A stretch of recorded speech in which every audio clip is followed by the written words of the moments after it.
Hello, my beautiful friends. Welcome, one and all, to this year's forecast. So, 2023 Guru Grit forecast. What can you expect for your sign? So, welcome to all my lovely, lovely, fun loving, youthful, playful, and very brave Aries viewers and listeners, and most importantly, friends.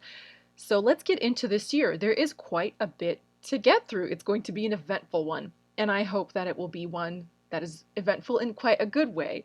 Now, I mean, if you're an Aries, it'll be good if you have something to do about it because it's very hard to say no to you. So we open the year quite strong. We have quite a few things happening early in the year that will carry on through the rest of it. Just to bear in mind, this is a generalized reading for your ascendant sign. You can also read this from your moon sign if you like, and if you'd like a personalized reading with more details, I can flesh that out for you. You can find me, details linked in the description box, and get a reading from Guru Grit. So let's begin. We open the year quite strong because Jupiter has gone into your first house late December on the 20th, and Jupiter will remain in your ascendant until mid-May, May the 16th. So you've got a good cracking start to the start of the year. 4.5 months, the most benefic planet in the solar system is just blessing you and showering you with so much love. Jupiter transiting here surely can lead to attracting some extra flesh on the bones, but I mean, that's to be expected when we consider the holiday season and indulgence. Other things he can do is bring in quite a bit of luck. As Jupiter is your ninth ruler transiting the first it's very auspicious, and because it's the most auspicious planet, it's extra auspicious for you. Through his aspect, he is triggering a lot to do with love, romance, relationships. Okay, we've got that going for you. But while we're on the topic of love, let's just get it out of the way. It gets even better because the planet Venus will be spending a lot of time in your fifth house in the sign of Leo. She will enter there early June and leave early October, October the 8th. So she's going to spend this entire time in your fifth house. Now, she goes retrograde July 22nd to September the 3rd, and so you could get an old lover back or meet someone you've known in a previous life or someone you've known previously, who's quite familiar to you. But love, children, and creativity are truly off the charts for you this year. It's quite a good year. And other things that I'd like to mention as well is Jupiter's aspecting the 7th from the 1st and the 5th and the 9th. So this is also where we see triggers for children, pregnancy. So if you have children, spending time with them and actually enjoying your children would be a very good thing during this transit. So very, very beautiful. Now, other things to consider is look to studying or traveling. So let's cover studies first. Mars is currently in your third house of Gemini, where he is currently retrograde. He will go direct on the 13th of January and remain in Gemini until March the 13th. The third has to do with hands, and as it is your chart ruler, then it makes you exceedingly brave. So if there's anything you would have wanted to do, applying your own self-effort for these first 3 months of the year is absolutely smashing, and it should be able to reward you quite nicely. If you have any issues with siblings, do your best to hold your tongue. Otherwise, aim to resolve them during this time. I would also include neighbors or cousins under this umbrella, or friends that are so close you consider them pretty much to be family. One thing I would say is to take care not to cause any sort of injury to your hands. The third house does rule hands, and Mars is the blade. He rules knives and he rules fire and sharp objects. So burns or scars, unless you're a chef, then that's to be expected. But in any case, when Mars moves through the sign of Cancer, enters the fourth house. So it could affect some things with your home life, spending money on things in your home that perhaps need some kind of repair, getting a car, or it could trigger restlessness, a feeling of restlessness. So you might care to move. Another thing when Mars goes through the fourth is it could make your mother a bit restless. So a phone call to her mom, always a good idea. Let her know everything's all right. No need to ring your phone off the hook. Just let them know you're fine. Now, going back to that third house Mars, he is aspecting the ninth, and The ninth, obviously, the axis of the third and the ninth is going to do with things like publishing and learning. So that's quite nice. And so maybe taking on some, because the third is self-effort, if there's something you wanted to do to push yourself forward, then you could certainly apply your efforts there to move onwards in life, to progress farther. Okay. We also have then Jupiter moving into Taurus, your second house. This is absolutely sensational for what? Money. Excellent for money. Jupiter is the planet of expansion and wealth, and when he goes into the second house, hello, it's very nice. And he will enter May the 16th and stay there until May 2024. So when Jupiter goes into your second house of money and assets, I would say business owners need to act accordingly and do absolutely everything above board. The reason for this is Mars is your chart ruler and he is retrograde at the start of the year. Now, he is very cutting, and Mars actually rules what? He rules your 8th house as well, and that is other people's money.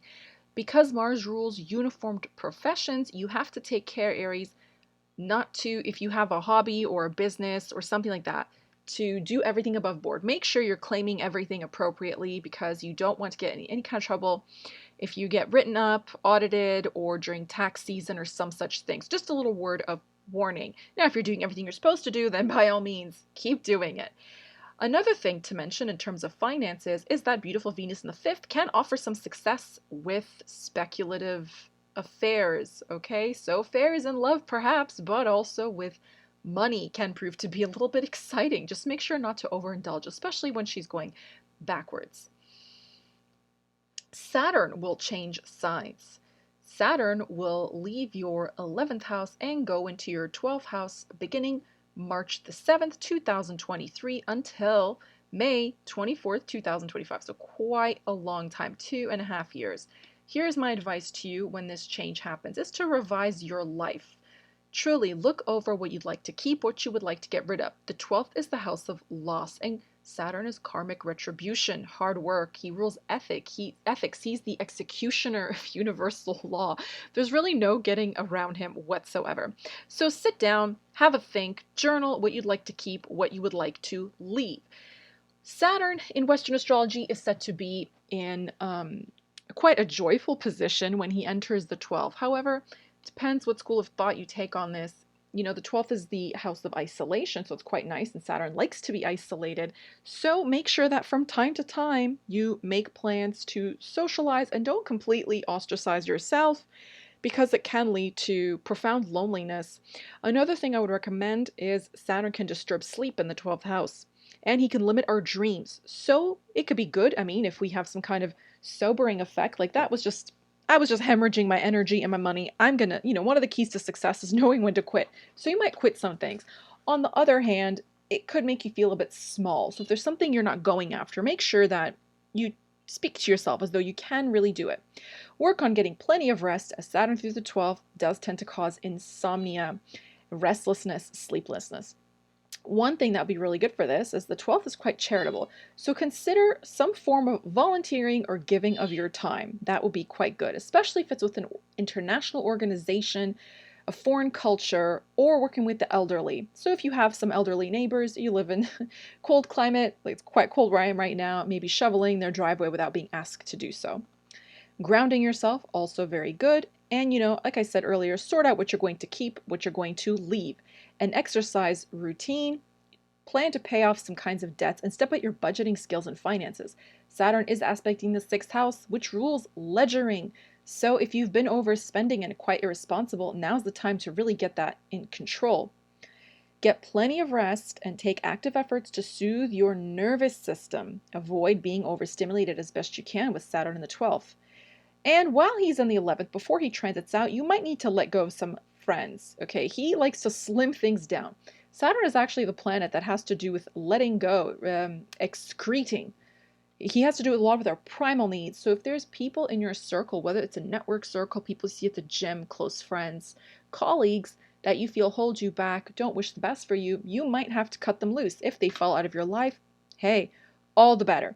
But you get to pick out who you hang out with. Here's a tip. I would not borrow or lend money to your friends this year. You could lose quite a bit of it and end up owing even more.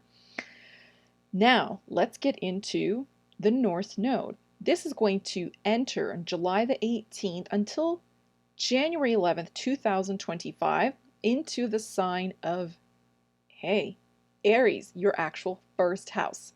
Now, the first has a lot to do with our path in life. It's a destined path that we walk. It's the house of our self-image and our ability to overcome obstacles. So, you could certainly tackle a lot of problems and set a new trajectory for your long-term goals in life. Take stock and revisit what you would like to keep and what you would like to change. If some relationships fall apart in this 1.5 year window, so be it. It was meant to happen with the South Node going through the 7th. If you're looking for love, you know the South Node in the 7th can bring in people we feel very familiar with, we've known in past lives, we've incarnated with them before, or people that just feel really safe and comfortable to us. But generally, it tends to bring in quite spiritual relationships, relationships that focus more on feeling and purpose rather than transactional needs. Otherwise, it's a very good year for spiritual health and discipline, focusing on your confidence, self-image. One thing I would very much like to say is the North Node has to do with illusions.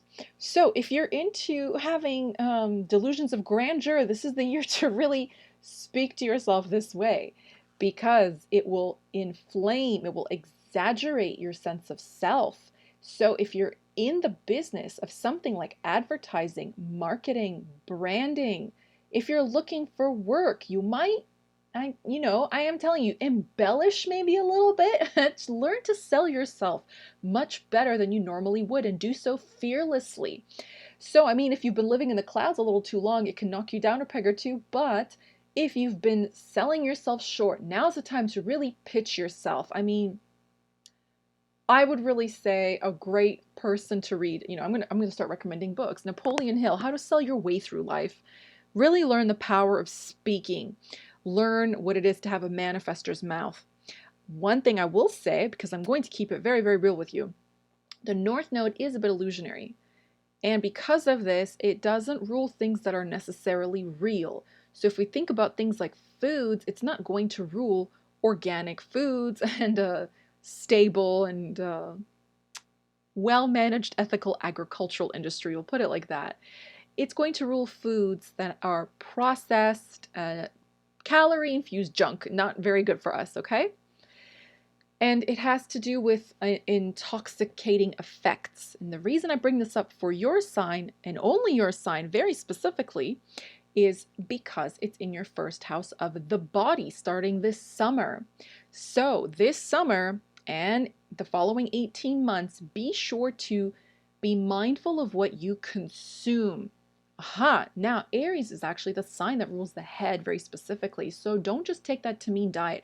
Of course, everyone loves a bit of fast food every once in a while. I am no exception to that rule. I make no apologies for that whatsoever. But be mindful to, eat an apple once in a while and have a salad and drink plenty of water. Certainly, the next month, a year and a half, abstain to the best of your ability from substances, overindulgence in alcoholic drinks, or anything to do with any kind of smoking, etc. One last thing I would also like to add in terms of that is I did say Aries rules the head. So it's the consumption of things that we hear and see. Do your best to avoid the gossip mill at all costs, especially with that Saturn in the 11th at the start of the year and that retrograde Mars in the 3rd house of communication. Keep out of other people's beef and certainly do not start your own, especially as Mars is your chart ruler. Absolutely do not instigate anything whatsoever at the start of the year. I would say not ever at all whatsoever, but especially the first 2 months of this year. 3 months, actually, 3 months to be more specific.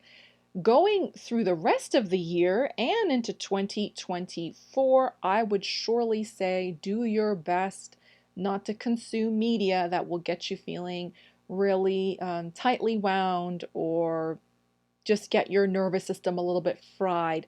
So even if it's people that you agree with and it gets you really hopped up, give it a rest every now and again. Okay, so be mindful of what you consume in terms of food and spiritually, mentally, and in terms of the media. Let's go into your love life one more time. You might leave a relationship that doesn't really serve you with that south node going through the seventh. And if you're looking for love, you will most likely attract a spiritual person. I said someone you might have feel like you've really known before. If you are partnered and you stay partnered, this 2 years can be the time where you put a lot more attention on yourself and restructure your relationship. I'm only laughing because my cat is crying like crazy, and I wonder if it's an omen from the little kitty. A cat's a very independent animal, so maybe it's time the more you pay attention to yourself, the better care you take care of yourself, the more you focus on yourself, your relationships actually end up doing a lot better. So restructuring your relationships and your whole entire life, putting yourself first, walking that path of destiny we mentioned at the beginning, so it's the first sign. Aries is the first sign. It's the big bang, how everything began. So you've got to see it to believe it, and I can't wait till the end of the year to hear about all the wonderful things that you've all experienced in 2023. It's really quite a destined thing. It's your time to shine. I truly hope that you enjoy it. So if you have Aries, Ascendant, Moon, and to some extent, I would even include people who have their North Node in Aries, because you are coming upon now an 18-year cycle where that karmic path is lining up. So the closer it is to the first few degrees, the sooner you'll feel it. And then later on, you'll feel it a bit later on. But I really love to see it. Thank you so much to my wonderful Aries friends for being here and listening. I wish you a wonderful and beautiful 2023 full of health, happiness, love. I would wish you courage, but you have it in abundance. Laughter, romance, and so we leave nothing to the imagination. I will say money, not just abundance, but money itself. Opportunities and all the good things life has to offer. You know where to find me if you look below in the description box. I love you all very much, and bye-bye for now. I'll see you next time.